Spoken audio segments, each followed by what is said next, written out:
Friends. ನೀವು ಆಗಿನ ಕಾಲದಲ್ಲೆಲ್ಲ ನೋಡ್ಬೋದು, ನಾನು ತುಂಬಾ ನೋಡಿದ್ದೀನಿ. ಯಾಕಂದ್ರೆ ನಮ್ಮ ಹೊಲದಲ್ಲಿ ಒಂದು 10 ಬೋರ್ ಕೊರ್ಸಿದೀವಿ. ಆ ಟೈಮಲ್ಲಿ ನಾನು ನೋಡ್ತಾ ಇದ್ದೆ ನಮ್ಮ ಪೇರೆಂಟ್ಸ್ ಎಲ್ಲ ಮಾಡೋದು. ನಮ್ಮ ಗ್ರ್ಯಾಂಡ್ ಪೇರೆಂಟ್ಸ್ ಕೂಡ ಈ ತರ ಚೆಕ್ ಮಾಡ್ತಾ ಇದ್ರು. ಒಂದು ಕಾಯಿ ಮೇಲೆ ಕುತ್ಕೊಂಡ್ರೆ ಅದು ಡೈರೆಕ್ಷನ್ ಅಲ್ಲಿ ರೈಟ್ ಮತ್ತೆ ಲೆಫ್ಟ್ ಹೋಗೋದು, ಆ ಸುತ್ತೋದ್ರ ಮುಖಾಂತರ ನೀರಿದೆ ಅಂತನ ನೋಡ್ತಾ ಇದ್ರು. ಇದ್ರ ಹಿಂದೆ ಸೈನ್ಸ್ ಇದೆ ಮತ್ತೆ ಸ್ಪಿರಿಚುವಲ್ ಇದೆ ಅಂತ ಹೇಳ್ಬೋದು. ನಾನು ಅದನ್ನೇ ಚೆಕ್ ಮಾಡೋಣ ಮನೆಯಲ್ಲಿ ಕೂಡ ಅಂತನ ಮಾಡ್ತಾ ಇದ್ದೀನಿ. ನೋಡೋಣ ಹೇಗೆ ಅಂತ. ನೋಡಿ, ನಾನು ಏನು ಇಟ್ಕೊಂಡಿಲ್ಲ. ಓಕೆ ಫ್ರೆಂಡ್ಸ್, ಅದನ್ನ ಚೆಕ್ ಮಾಡೋಣ. ಇವಾಗ ಲೆಫ್ಟಿಗೆ ಹೋಗ್ತಾ ಇದೆ.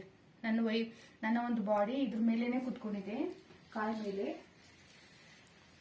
ನೋಡಿ ಫ್ರೆಂಡ್ಸ್, ಆ ಡೈರೆಕ್ಷನ್ ಕಾಯಿ ಲೆಫ್ಟ್ ಅಲ್ಲಿ ರೊಟೇಟ್ ಆಗ್ತಾ ಇದೆ.